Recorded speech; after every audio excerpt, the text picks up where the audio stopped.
प्रथमेश जी महाराष्ट्र से। राधा वल्लभ श्री हरिवंश महाराज जी, आपके चरणों में कोटि कोटि प्रणाम।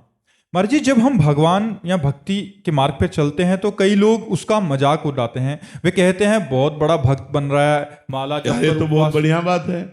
अगर कोई कहे बहुत बड़ा भक्त बन रहा है तो भगवान से जोड़ दिया कि नहीं? बुरा तो नहीं कहा, अच्छा ही कहा, तो हमें बुरा क्यों लगे यार? जब हम भक्त हैं तो बुरा क्यों लगे? अगर कहते बहुत बड़ा भक्त है तो हमें खुशी होना चाहिए। है? तुम्हें कोई कहे बहुत बड़े आदमी हैं पीछे से, तो कैसा लगेगा आपको?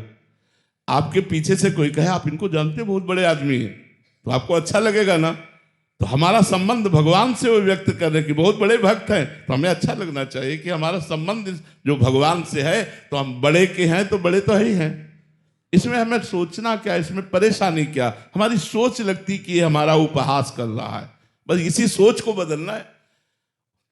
देखो, आपके अगर निगेटिव विचार रहेंगे तो अच्छी बात में भी दुख मिलेगा, अगर पॉजिटिव रहे तो बुरी बात में भी। जैसे अब हमें कोई गाली दे तो पहले हम उसे सुनेंगे और विचार करेंगे, और अगर अपने अंदर कोई पाखंड, कोई ड्रामा, कोई नाटक लगा तो लगेगा भगवान इस रूप में मुझे सावधान कर रहे हैं, मुझे अपना सुधार करना चाहिए।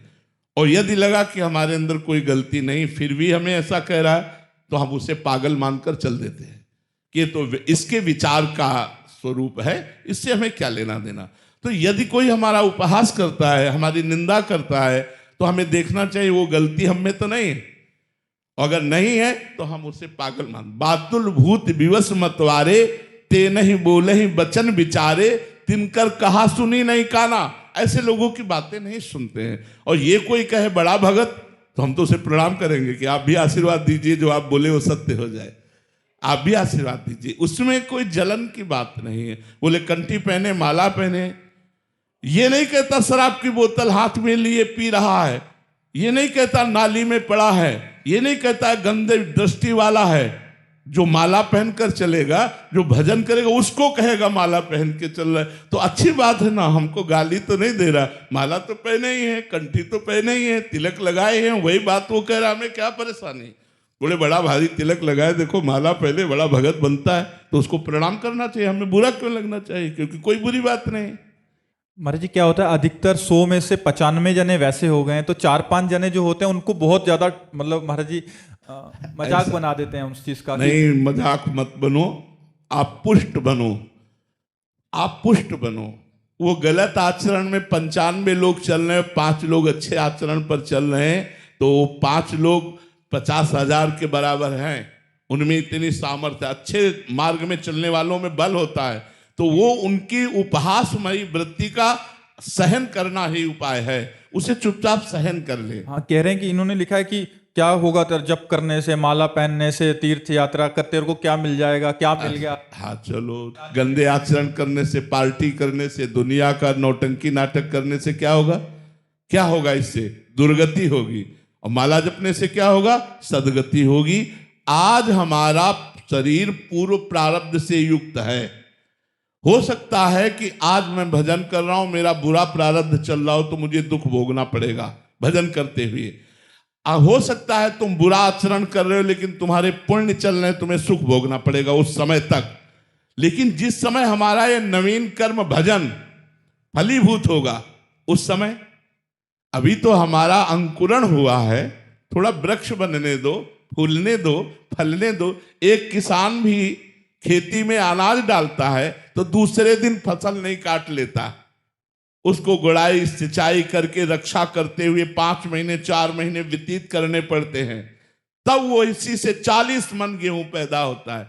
1 मन डालने पर 40 मन पैदा होता है। ऐसे ही आज तुम भजन कर रहे हो, लोगों को उपहास करने दो, कल तुम्हारे भजन का जब फल आएगा तो उपहास करने वालों को तो दुर्गति होगी, और तुम भगवान के कृपा पात्र बनकर सदगति को प्राप्त होगे। इसलिए चिंता मत करो, जहां कोई उपहास करे उसे सह लो। अगर सह लोगे तो महान बन जाओगे। और लड़ पड़ोगे या ऐसा मान गए कि अब तो तिलक ही नहीं लगाना, कंठी ही नहीं पहनना, क्योंकि लोग उपहास करते, तो फिर तुम भक्त ही क्या रहे, फिर तुम्हारी सच्चाई ही क्या रही? तुम तो कच्चे पुरुष हो, भगवत मार्ग के लायक ही नहीं हो, यदि तुम्हारे अंदर ये बल नहीं। एक बार सम्राट अकबर आगरा आया, आगरा में उसकी बैठक थी, तो बड़े बड़े राजा लोग सब बैठे हुए थे। सम्राट तो राजाओं के ऊपर होता है। तो देखा कि हर राजा लगभग तिलक लगाए और कंठी बांधे हुए था। पता नहीं उसके दिमाग में क्या था। ये देखकर उसको बड़ी जलन सी हुई और कहा, आज के बाद अगर सभा में कोई भी तिलक लगाकर आएगा तो गरम लोहे से उसका मस्तक दाग दिया जाएगा। ये फरमान जारी कर दो। फरमान जारी कर दो। मधुकर शाह हरिराम व्यास जी के शिष्य थे, वो भी सभा में थे। उन्होंने घर जाकर विचार किया, अनंत ब्रह्मांडों के बादशाह का तिलक एक मुल्क के बादशाह के हुक्म से ना लगावें, ऐसा कैसे हो सकता है। तो अंगरखी पहनकर जाते थे, धोती अंगरखी पहले राजा लोग, तो ऊपर का उतार दिया। बड़े बड़े 12 चिन्ह, 12 चिन्ह होते ना वैष्णवों के तिलक के, तिलक लगाए और तलवार लेकर सभा में गए। तो वहां देखा कि जितने राजा थे और कोई तिलक नहीं लगाए हुए था, डर के कारण। सम्राट अकबर ने देखा, उनका, मधुकर शाह तुमने कल हमारा फरमान नहीं सुना? बोले हुजूर सुना, लेकिन तुम एक मुल्क के बादशाह हो, ये अनंत ब्रह्मांडों के बादशाह का तिलक है और तलवार खींची। बोले हो किसी में दम तो हमारे तिलक को मिटाल कर दिखाए। कांप गया अकबर। उस समय मानो नरसिंहावेश हो मधुकर शाह को। कांप गया और कहा, वाह वाह वाह वाह मधुकर साहब वाह, हम यही देखना चाहते थे कि सच्चाई में तिलक कौन लगाता है, ये भक्ति का नाटक है या तिलक है। और राजी कर लिया मधुकर शाह को। ये हमारा कोई कंठी कोई तिलक मजाक है, ये हमारे भगवान का दिया हुआ सुहाग है, ये भगवान का दिया हुआ चिन्ह है। और गले में केवल कंठी बंधी हुई है और मस्तक पर तिलक है, नरक नहीं जाएगा केवल इतने से। तुलसी जी की बड़ी महिमा वर्णन है भक्तमाल जी में और भी कई ग्रंथों में। अगर तुलसी जी गले में बंधी है वो नरक नहीं जा सकता। और जो तुलसी बांधता है, हम कहते 100 बार ही सही, वो रामकृष्ण हरि तो बोलेगा बोलेगा, जरूर बोलेगा, चाहे 100 बार ही सही, निश्चित जीव का परम कल्याण है। इसलिए सबसे प्रार्थना है, आप किसी के उपहास को अपने हृदय में मत लीजिए, हृदय को भगवान नाम से भरिए और सहनशील रहिए। और इस जन्म में चूक न हो जाए, ये जन्म व्यर्थ न चला जाए, इसलिए प्रार्थना है, राधा राधा रटिए, जितना समय मिले उतना, चलते फिरते उठते बैठते जब बन सके राधा राधा रटिए। आपका चिंता शोक भय दुख निश्चित दूर हो जाएगा, जन्म मरण का चक्र नष्ट हो जाएगा। ये जीवन बड़ा अलभ्य जीवन, दुर्लभ जीवन कहा गया है। इसकी दुर्लभता भगवान का नाम जपने से है, भगवान से जुड़ने से है। गंगा जी हरियाणा से। महाराज जी, ऐसा कहा जाता है कि इंसान पूरी जिंदगी कुछ ना कुछ सीखता रहता है। महाराज जी, आपके भी जीवन में कुछ अभी सीखने के लिए बाकी है महाराज जी, या सीख रहे हैं? बाकी है, क्योंकि वो ज्ञान अनंत है। इसलिए जब उसका अंत नहीं है तो हम कैसे कह सकते हैं कि हम पूर्ण ज्ञानी हैं। वो अनंत ज्ञान है, अनंत वैराग्य है, अनंत प्रेम है हमारे परमात्मा का। इसीलिए वेद भी नेति नेति कहते हैं। वेद कहते नहीं इतना ही नहीं है, क्योंकि अगर वेद भी प्रमाणित कर दे कि वो इतना ही है तो उसे अनंत नहीं कहा जा सकता। ज्ञान अनंत है, वैराग्य अनंत है, प्रेम अनंत है। इसलिए साधु का पूरा जीवन अनुभव युक्त होने पर भी प्रतिपल अनुभव होता रहता है, प्रतिपल अनुभव होता रहता है। तो अनुभवी संतों से हम इसीलिए सुनते हैं कि वो जो 10वें वर्ष में अनुभव किया वो 10 सेकंड में हमें प्रदान कर देते हैं। तो अनुभव तो चालू ही है, साधक साधक ही रहता है, सिद्ध होने पर भी साधक रहता है, क्योंकि प्रतिपल अनुभव बढ़ता जाता है और वो अनंत है, इसलिए कभी पूर्ण नहीं होता। और वो हमारे हृदय में है, इसलिए कभी अपूर्ण नहीं रहता। वो हमारे हृदय में है इसलिए अपूर्ण नहीं रहता, और वो अनंत है इसलिए कभी पूर्ण नहीं रहता। इसलिए जब किसी महापुरुष को देखो तो वो दैन्य भाषा में बोलेगा, मैं अधम हूँ, मैं नीच हूँ, हाँ हम पर भगवान की कृपा है, बस ऐसी बात बोले। क्योंकि वो असीम समुद्र है, अथाह समुद्र है ज्ञान का। तो कितना जितना ज्ञान जाना वो अपनी बुद्धि के अनुसार जाना। हमारी बुद्धि कितनी है, जैसे समुद्र के किनारे एक होती सीपी, सीपी वो एक ऐसे होती है, उससे समुद्र की था थोड़ी ली जा सकती है।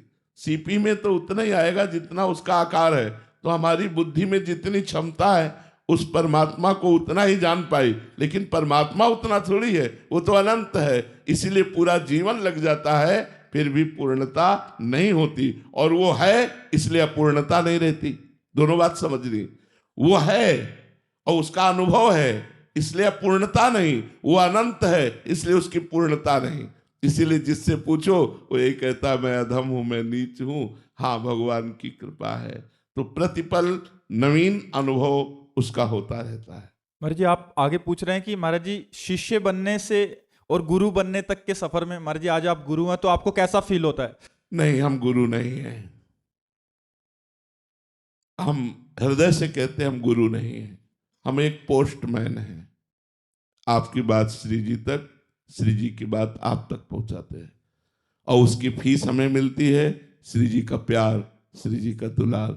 गुरु जी श्री जी हैं, गुरु जी श्री जी है, और आपकी बात आपके गुरु श्री जी तक पहुंचाई, और श्री जी की बात मंत्र, नाम, लीला, साधना ये आप तक पहुंचाई। हम केवल पोस्टमैन हैं, गुरु वो हैं, शिष्य आप हैं, पोस्टमैन हम हैं।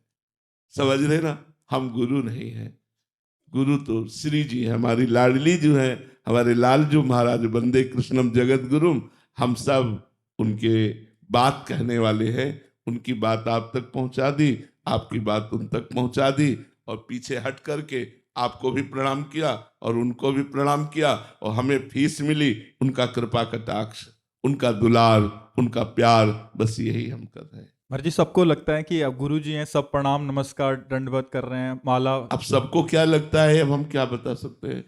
लोगों को जो लगता है वो अलग बात है। हमारी, हम गुरु बनने योग्य नहीं है। गुरु हमारी श्री जी हैं। हमारा कार्य जो हमें गुरुदेव ने दिया, ये बांटो, वो बांट रहा हूं, उनका कार्य, उनकी नौकरी कर रहा हूं, उनकी बात उनको बता देता हूं, आपकी बात श्री जी को बता देता हूं। श्री जी ये सब आपकी शरण में है, आपके हैं, अब आप देख लीजिए। बस इतना कार्य हमारा है। हम गुरु नहीं हैं, हम शरणागत प्रियालाल के हैं। प्रियालाल ही हमारे गुरु हैं, वही आप सबके गुरु हैं, वही आप सबका पालन पोषण उद्धार करेंगे। हम तो निमित्त मात्र केवल हैं। महाराज जी शिष्य बनना कठिन है, गुरु बनना कठिन है? शिष्य, शिष्य बनना कठिन है। जो सही शिष्य बन गया वही गुरु बन जाता है। शिष्य बनना कठिन है, सबसे कठिन कार्य है शिष्य बनना। क्योंकि इसमें अहंकार को पूर्ण समर्पित करना होता है। तन मन वचन से उनकी दासता बहुत कठिन है, बहुत कठिन है। अपने अहंकार को नष्ट होते देख करके कोई अच्छा साधक प्रसन्न होता नहीं तो जलता है। तो गुरुजनों की जो मार पड़ती है वो अहंकार पर पड़ती है, और अहंकार की मार सबको बर्दाश्त नहीं होती। श्री नारदानंद सरस्वती जी के शिष्य विवेकानंद नैमिषारण्य में, अब वो युवराज से मतलब आगे के महंत बनने वाले थे, तो सज धज करके ऐसे सत्संग चल रहा था, आए, उनकी दृष्टि पड़ी, तो महापुरुष थे, उनका क्या खड़े हो जाओ, खड़े कर दिया। एक आदमी से कहा गौशाला से जाओ, गोबर गीला करके लाओ, पूरी छबिया भर के इसकी खोपड़ी पे रख दो। और पूरा गीला गोबर टपक टपक के पूरे सब कपड़ा लता उनके जितने सब, बस वैसे खड़े। बाद में पूछा कैसा लगा, बोले गुरु जी कृपा है। बोले जाओ स्नान कर लो, नए वस्त्र पहन कर आ जाओ। अब गुरुजन ये देखते हैं तुम्हारा अहंकार कहाँ है। दोष दृष्टि नहीं, पूर्ण समर्पण का मतलब निर्दोष दृष्टि गुरुजनों पर। ये जीवन, ये प्राण, ये आपका है। आप चाहो जैसे चाहो, जहां चाहो वहां लगा दो, ये आपका है। तो सबसे कठिन होता है समर्पण, सबसे कठिन समर्पण होता है। अगर समर्पण हो गया शिष्य का तो गुरु स्वरूप ही हो गया, अभेद हो गया। जैसे नाभाजी ने अपना समर्पण अग्रदेवाचार्य जी को तो जहां अग्रदेवाचार्य जी की स्थिति वही नाभा जी की स्थिति थी। महाराज जी एक और प्रश्न है कि एक तो है निसंकोच होकर शिष्य को बोलना, कहीं गुरुदेव भी संकोच करते हैं कि अभी समर्पण की कमी पर, समर्पण की कमी पर जैसे देख रहे हैं इसका समर्पण कम कच्चा है, तो अगर हम सही बोले और कठोर बोले तो ये भाग जाएगा, इसका जीवन नष्ट हो जाएगा। ये विपरीत भावना में नहीं भागेगा तो विपरीत भावना में आ जाएगा, तो वो संकोच करते हैं। जिससे स्वामी संकोच करे उस सेवक की क्या सेवकाई, उस सेवक की बात क्या। स्वामी निसंकोच बर्ताव करें क्योंकि मैं उनका हूं। जैसे वो अपने वस्त्र का, अपनी पादुका का, अपनी शैया का, अपनी वस्तु का प्रयोग निसंकोच करते हैं, ऐसे मैं उनकी एक वस्तु हूं, वो मुझे जैसे चाहे तैसे प्रयोग करें, स्वामी संकोच न धारण करें। ये शिष्यता बहुत बड़ी बात है, शिष्यता बहुत बड़ी बात है। मतलब भगवान कृपा करते हैं तब शिष्यता आती है, नहीं तो शिष्य तो लाखों बन जाते हैं, लेकिन शिष्य वास्तविक होना कोई मुश्किल ही, बिरला ही होता है जो तन मन प्राण वस्तु सर्वस्व समर्पित। बहुत कठिन है, हम ये बता रहे हैं वाणी से कह देना और ये सब करना बात अलग है, लेकिन बहुत कठिन है। गुरुजनों की आज्ञा हम पर होने लगे, ये हम पर विशेष कृपा। गुरु हम पर आज्ञा करने लगे, हमको ऐसा गुरुदेव के सामने दर्शन कराना चाहिए कि जितनी आज्ञा दे रहे हो वो सब कम है, आप और दीजिए, आप और दीजिए। और प्रतिपल उनका उत्साह बढ़े गुरुदेव का कि हमारी, जब गुरुदेव निसंकोच कोई आज्ञा हमको देने लगे तो समझो कि अब हमारी शिष्यता परिपक्व हो रही। जब गुरुदेव संकोच करने लगे तो फिर ठीक नहीं। उसी को पुकारा जाएगा जो समर्पित है। चलो कपड़े खराब हो गए, चलो ऐसा करो, उसको बोला जाएगा जो पूर्ण समर्पित है। दूसरे नहीं नहीं आप रहने दो, आप रहने दो, चल तू चल, तुम ये कर, क्यों? क्योंकि वो समर्पित है। महाराज जी इससे भागवतिक स्थिति में भी फर्क पड़ेगा शिष्य की। हाँ बिल्कुल, जो जितना समर्पित है उतने गुरु का प्रसाद उसके ऊपर प्रकाशित होता चला जाएगा। गुरु प्रसाद क्या है महाराज जी? भगवत तत्व में स्थित होना, द्वंद्वातीत हो जाना, कालातीत हो जाना, मायातीत हो जाना। जितना गुरु प्रसाद जागृत होता जाएगा उतने उसे ब्रह्मबोध होगा, भगवत प्रेम होगा, प्रिया प्रीतम में तन्मयता होगी, संसार से घोर वैराग्य हो जाए। ये सब गुरु कृपा से संभव है, गुरु कृपा से। महाराज जी ऐसा भी होता है कि वो संभाल ना पाए उसको? जब गुरु कृपा है तो संभालने का प्रश्न नहीं उठता, क्योंकि कृपा ही माँ की तरह संभालती है। जो गुरु कृपा है वही माँ की तरह शिष्य को संभालती रहती है। श्री राधा वल्लभ लाल की जय।